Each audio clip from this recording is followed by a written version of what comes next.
Bonjour à tous et bienvenue sur la chaîne Esquisse Miniature où dans cette vidéo on va parler de qu'est-ce que c'est la passion de la miniature.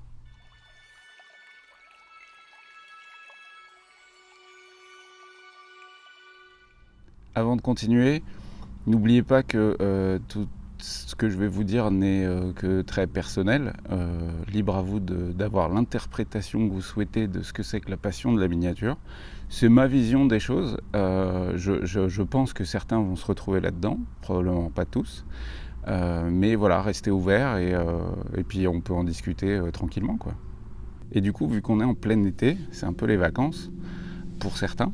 Je trouve que c'est intéressant, enfin moi en tout cas j'avais envie de faire ça depuis quelques semaines déjà, c'est de savoir pourquoi ça me plaît,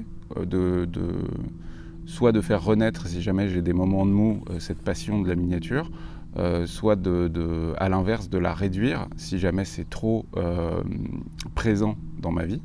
Je ne vais pas vous mentir que c'est le cas, c'est très très présent puisqu'en fait je travaille de ma passion, donc déjà c'est une chance inouïe. Mais c'est vrai que je pense qu'on est pas loin des 15-16 heures par jour, quoi. Parce qu'en fait, quand je dors pas, je suis en train de faire ça. Et que je suis pas en train de m'occuper de mes enfants ou de passer un moment avec ma chérie, je suis en train de faire ça. Donc c'était une envie particulière de recentrer, de mieux comprendre cette passion. Et puis surtout, il y a aussi l'aspect de voir de plus en plus sur Internet. C'était déjà présent avant, mais c'était limité quand même au forum, je trouve, au forum de discussion où il y avait des gens qui s'embrouillaient, on ne savait pas trop pourquoi. Voilà. Et maintenant, avec Facebook, avec Twitter, avec tous ces trucs, on voit des choses passer absolument géniales. Alors, il ne faut pas oublier la majorité quand même des choses. Moi, je trouve que c'est dans l'ensemble la majorité des choses qui sont intéressantes, qui sont pas forcément constructives, mais en tout cas intéressantes, agréables à voir. On voit beaucoup de photos et ça, je trouve ça très très cool que les gens puissent partager leurs créations. Des échanges de conseils, donc il y a quand même beaucoup de choses vraiment géniales.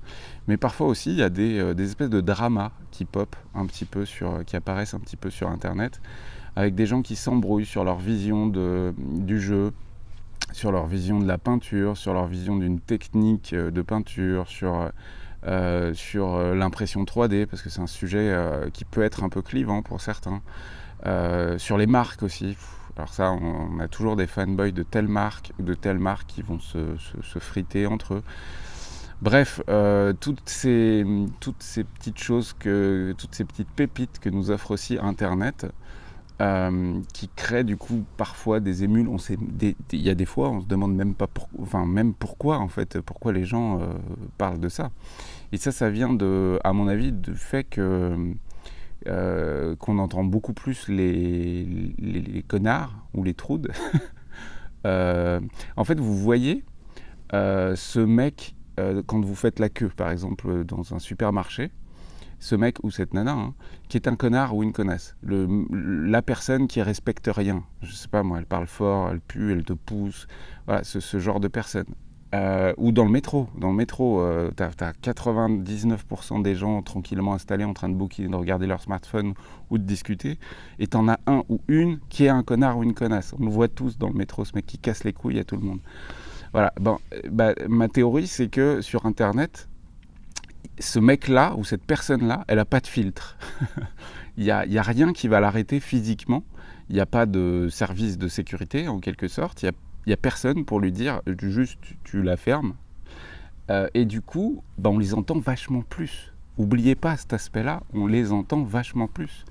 Parce qu'elles ont personne qui... Alors certes, des fois elles vont se faire bâcher, ces personnes-là. Mais dans l'ensemble, elles ont la porte ouverte à la distribution de la connerie.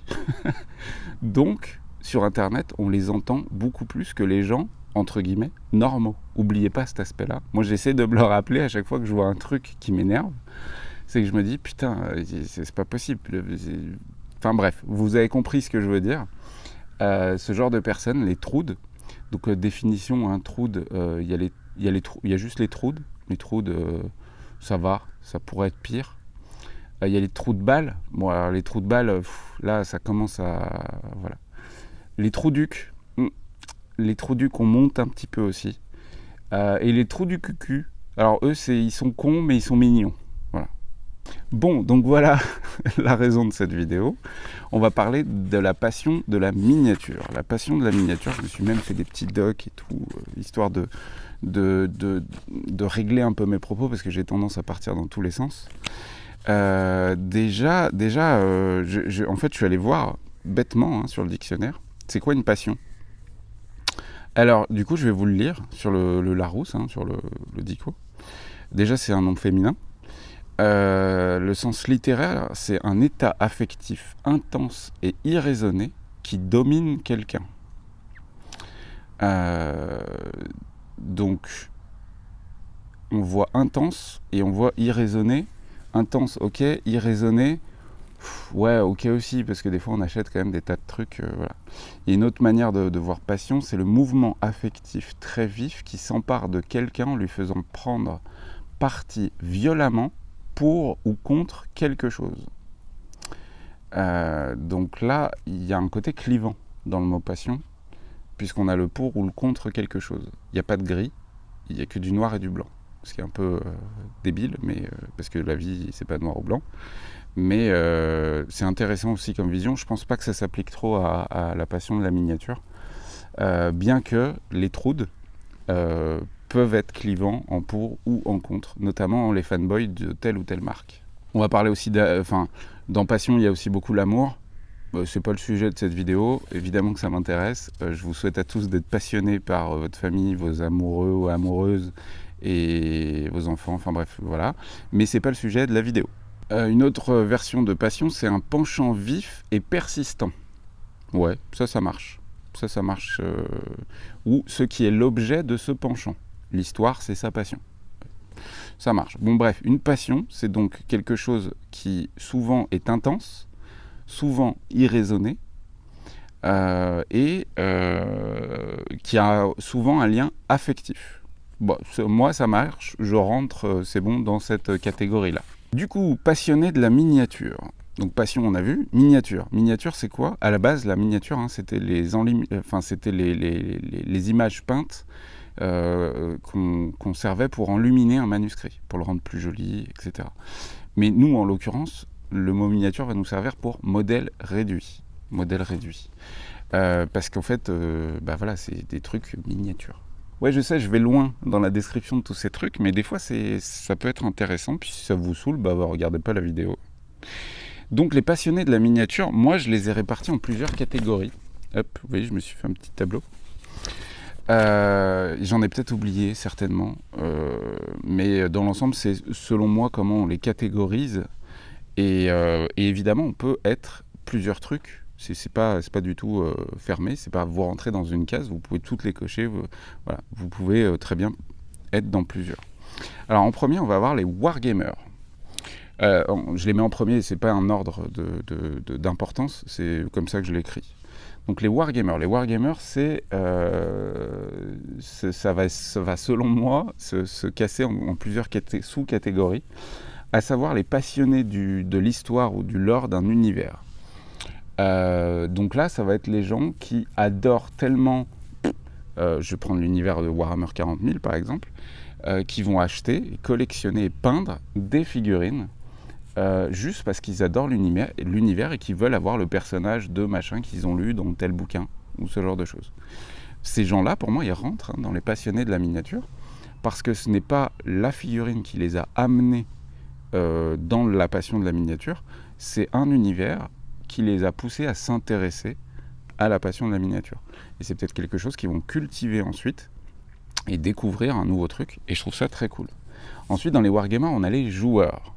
Les joueurs, c'est les gens qui jouent à des jeux de bataille, peu importe quoi en fait, peu importe le système de règles, peu importe l'échelle, à partir du moment où ils jouent. Et j'allais même dire, même sans règles. J'ai vu une fois un wargame sans règles, qui était du coup très très scénarisé et très très on raconte une histoire ensemble, et j'ai trouvé le concept aussi super sympa.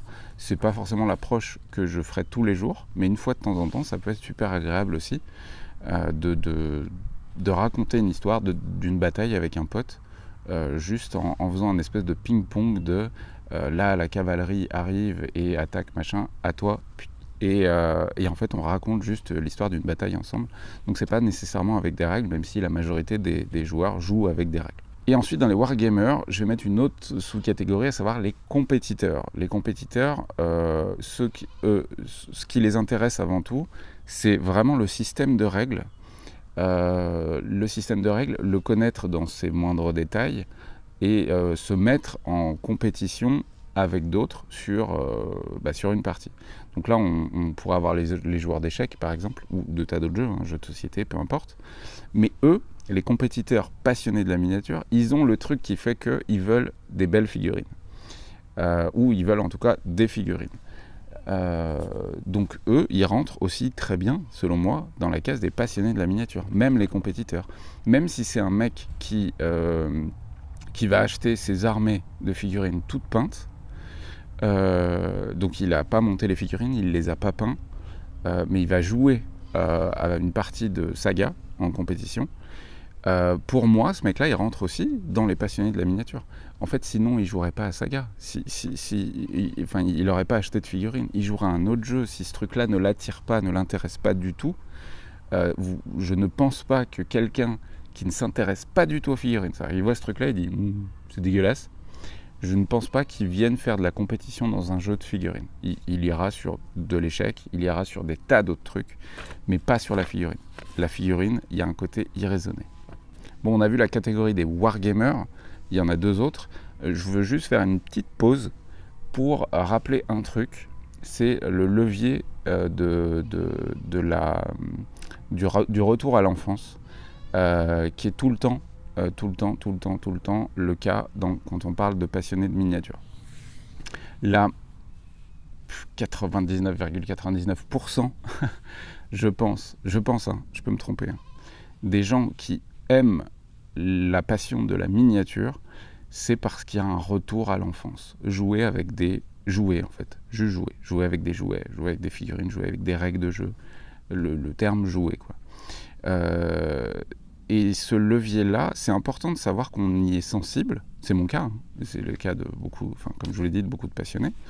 C'est important de savoir qu'on y est sensible, surtout pour avoir une approche différente concernant les grandes marques de figurines qui vont tout le temps tirer sur ce levier. Mais vraiment tout le temps. Puisqu'en fait, ils savent que c'est un moteur de passion, donc irraisonné. Leur travail marketing pour vendre leurs figurines, quelle qu'elle soit, c'est le levier du retour à l'enfance. C'est la démarche psychologique ou agricole, si vous voulez, du retour à l'enfance. C'est le cas de toutes les marques, et c'est logique. Il y en a qui l'utilisent un petit peu moins, et ce sera surtout par exemple les marques de jeux de figurines historiques, qui pour certaines vont tirer sur le levier de l'histoire en fait, plus que du retour à l'enfance. Mais dans l'ensemble, dès que c'est des jeux fantastiques, ce levier-là, il est tiré à coup sûr. Et du coup, je trouve que c'est intéressant de savoir qu'on y est sensible, juste pour avoir une vision différente de comment on nous vend un produit, et du coup de savoir si on l'achète ou pas. Bon, passons à la deuxième catégorie. Putain, j'ai catégorisé les passionnés, quoi. De passionnés de la miniature, on va avoir ce que j'appelle les miniaturistes. Les miniaturistes. Dans cette catégorie, j'ai mis plusieurs sous-catégories qui vont être les figurinistes. C'est des mots qui, je pense, n'existent pas. Mais les figurinistes, les gens qui aiment les figurines. On va avoir les passionnés de véhicules. Et là-dedans, j'hésite même à mettre, franchement, les passionnés de RC, de radiocommandés, de véhicules radiocommandés. Parce que je pense qu'il y en a une partie qui rentre dans les passionnés de la miniature, dans les passionnés de RC. Parce qu'en fait, s'ils font des voitures radiocommandées, bon déjà c'est parce que ça coûte moins cher que de faire des vraies voitures. Souvent c'est aussi parce qu'ils s'intéressent à l'aspect électronique de ce truc-là. Mais dans le fond, ça reste miniaturiser un objet. Et souvent, ils attachent quand même beaucoup d'importance à l'allure, à la peinture de la carrosserie, à rajouter le réalisme miniature des phares, ce genre de trucs. Donc je pense qu'une bonne partie peuvent rentrer dans cette catégorie. Mais les véhicules, il y a aussi les trains, les passionnés de trains. Récemment, j'ai parlé du musée du train miniature à Châtillon-sur-Chalaronne. Bah eux, ils sont en plein dedans, quoi, pour ce qui est des véhicules. Il y a les passionnés de voitures aussi qui collectionnent des tas de petites voitures de telle marque, de tel modèle, etc. Pour moi, ça rentre là-dedans. Et pourtant, c'est des gens qui ne peignent pas. Enfin, les collectionneurs Moi, je me souviens quand j'étais petit, il y avait les Bugaro. Ouais, je crois que c'était ça le nom. Mon père aimait bien et il en avait quelques modèles. Et du coup, ouais, c'est pas un passionné à 100% parce qu'il va pas passer son temps fou à peindre, à collectionner, etc. Mais ça reste de la miniature. Ensuite, il y a les peintres. Donc ça, c'est ceux qui aiment peindre de la miniature, tout simplement. Donc ça va être du buste, ça va être pas que du buste, hein, ça va être des figurines. Souvent, c'est des échelles un petit peu plus grandes quand c'est des peintres. Et encore, il y en a qui adorent peindre du 15 mm et qui font des trucs absolument splendides. Donc dans l'ensemble, les peintres, peu importe ce que c'est, à partir du moment où c'est un modèle réduit, ils rentrent sans aucun problème dans les passionnés de la miniature. Ensuite, il y a les maquettistes. Donc les maquettistes, c'est des passionnés de la miniature, il n'y a pas photo. Donc ça peut être l'ingénieur en bâtiment qui va faire une maquette du bâtiment qu'il est en train de construire. C'est un passionné de la miniature. Déjà de 1, parce que souvent, ce genre de constructeurs de bâtiments, s'ils n'aiment pas cet aspect-là, ils le délèguent à une société qui va le faire à leur place. Et si le mec qui a dessiné le bâtiment décide de faire la maquette, c'est parce qu'il aime bien la miniature. Sinon, il ne le ferait pas. Il le ferait faire par quelqu'un. Et ensuite, on a les customisateurs. Le terme n'existe évidemment pas. Mais en gros, c'est ceux qui, eux, vont acheter des figurines officielles et qui adorent et passent leur temps à les customiser, à rajouter des capes, à rajouter des cheveux, à utiliser de la green stuff, milliput, etc. pour modifier les trucs, à prendre le bras de machin pour le mettre à machin. Enfin bref, les gens qui adorent customiser des objets. Bah, typiquement, Gazland, c'est ce cas-là. C'est d'acheter des miniatures Majorette ou Hot Wheels ou ce genre de trucs et venir les modifier pour refaire la peinture, pour rajouter des détails. Ceux-là, pour moi, ils rentrent carrément aussi dans les passionnés de la miniature. On a vu les 2 premières catégories, donc wargamer, miniaturiste. Avant de passer à la suivante, j'aimerais juste vous parler de l'outil. La miniature peut être un outil sans pour autant être passionné de la miniature. Ça, je l'ai vu moi-même quand j'étais jeune, à l'école, avec un prof d'histoire qui a eu... Voilà, il se trouve qu'il était passionné de miniature. Mais à côté de ça, nous, dans nos yeux d'adolescents et d'enfants, il a utilisé ça comme un outil, littéralement un outil pédagogique, pour nous enseigner des trucs sur l'histoire par le biais du jeu. Et ça marche tout le temps super bien. Enfin, dans la majorité des cas, ça marche très très bien. C'est de faire passer une information par le biais du jeu, par le biais ludique, parce qu'on va activer en fait une meilleure mémoire, une réflexion, surtout une réflexion sur le principe du jeu, tout simplement. Donc, n'oubliez pas que la miniature, ça peut être un outil pour plein de choses. Je parlais de l'ingénieur du dessinateur qui va dessiner un bâtiment.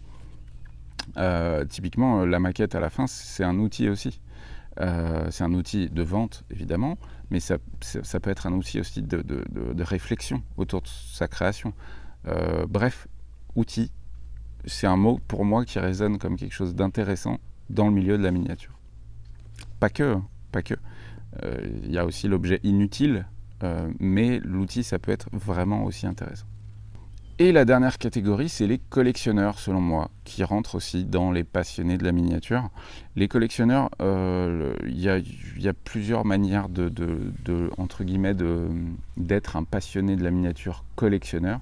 J'en parlais juste avant, en fait, c'est les passionnés de voitures, par exemple, qui vont collectionner une marque ou une gamme ou un modèle particulier de véhicule. Mais il y a aussi les collectionneurs de personnages de BD, de personnages des Chevaliers du Zodiaque, de personnages de Marvel, de Warhammer, évidemment. On peut très bien être passionné de la miniature en n'étant que collectionneur de figurines, peut-être même qu'on n'a pas touché en dehors de les sortir de la boîte, si on les sort de la boîte. Mais on peut très bien, selon moi, rentrer dans la catégorie des passionnés de la miniature si on n'est que collectionneur. Bon, ça c'est les catégories. Loin de moi l'idée de vous mettre dans une case, pas du tout. Mais si toutefois, à la fin de cette vidéo, vous souhaitez savoir à quel point en termes de pourcentage, vous êtes passionné de la miniature, il y a un petit descriptif, il y a un petit lien en description qui vous mène vers un questionnaire. Et sur ce questionnaire, vous pourrez savoir à quel point vous êtes passionné de la miniature. Revenons brièvement à tous ces passionnés qui discutent entre eux ou qui se rencontrent par le biais d'associations ou juste entre potes. Et du coup, j'aimerais juste parler 2 secondes avec vous du terme communauté. Ça pique. Ça pique. Ouais. Communauté, c'est un mot qui pique. C'est un mot qui pique très fort. Et du coup, je suis allé voir dans le dictionnaire ce que ça voulait dire. Parce que le sens des mots, souvent aujourd'hui, est utilisé bizarrement. Pas tous, hein, mais beaucoup quand même. Et du coup, communautaire, alors je vois état, caractère de ce qui est commun à plusieurs personnes. Une communauté de biens ou d'intérêts. Bon, ça rentre pas trop dans notre cas. Ensuite, on aurait identité dans la manière de penser de plusieurs personnes.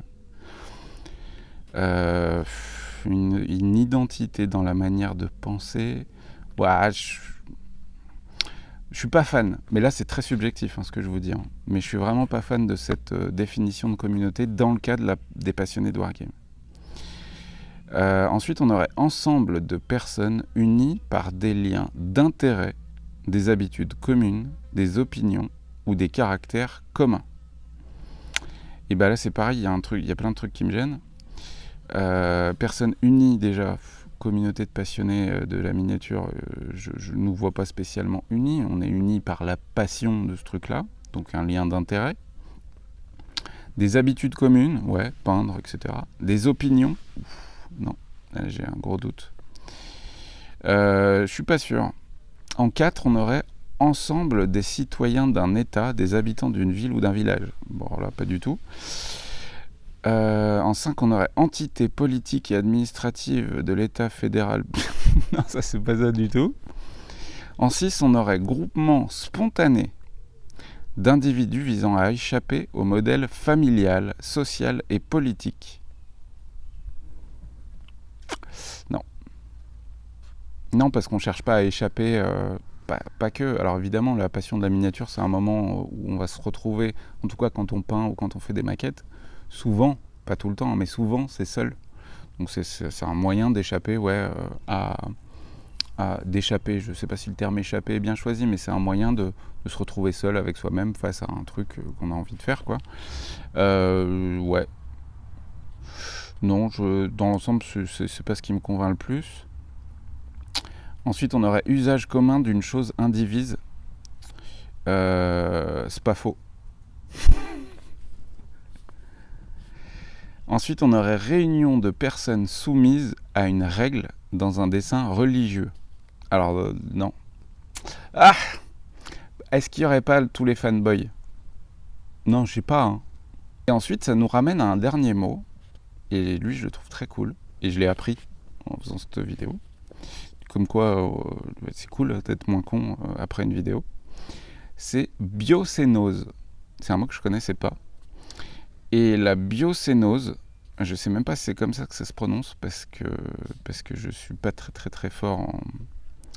souvent, à chaque fois que j'essaye de faire de belles phrases, il y a un mec de l'Académie française qui meurt. Donc, sur le plan littéraire, je suis pas dingo. Biocénose, ensemble des êtres vivants qui occupent un milieu donné, le biotope, en interaction les uns avec les autres avec ce milieu. Et avec ce milieu. Et en fait, j'ai l'impression que c'est ce mot-là qui convient le plus au terme communauté dans le cas de la passion des passionnés de figurines. Ensemble, des êtres vivants qui occupent un milieu donné, la passion de la miniature, en interaction les uns avec les autres et avec ce milieu. Putain, on est en biocénose, les gars. Pourquoi je pense qu'on est en biocénose ? Parce qu'on n'a pas tous du tout les mêmes opinions. Parce qu'on n'est pas dans un même village ou autre, parce que ce n'est pas qu'une question d'intérêt qui nous unit, il n'y a pas d'aspect religieux, enfin j'espère pas. Le but n'est pas d'échapper à quoi que ce soit en faisant cette passion. Ouais, si on est une communauté en biocénose, je sais même pas si c'est comme ça que ça se dit, mais je pense que c'est ce mot-là, en tout cas moi, ma vision du truc, qui convient le mieux. Et ça me plaît bien en plus parce qu'il y a un côté très terre à terre finalement. Et je trouve ça cool. J'aimerais juste aborder avec vous le sujet de l'aspect mercantile de notre passion de la figurine. Parce que moi je suis dans ce cas-là. C'est pas du tout le cas de la majorité des passionnés de la figurine, mais moi je suis dans ce cas-là. Et des professionnels, il y en a qui se créent quotidiennement, enfin peut-être pas quotidiennement, mais régulièrement. Et pareil, il y en a qui arrêtent aussi régulièrement. C'est pas simple de. Les gens pensent que c'est absolument génial de travailler sa passion. Oui, c'est absolument génial, ça fait aucun doute. Ça a des inconvénients, mais c'est vraiment très très cool.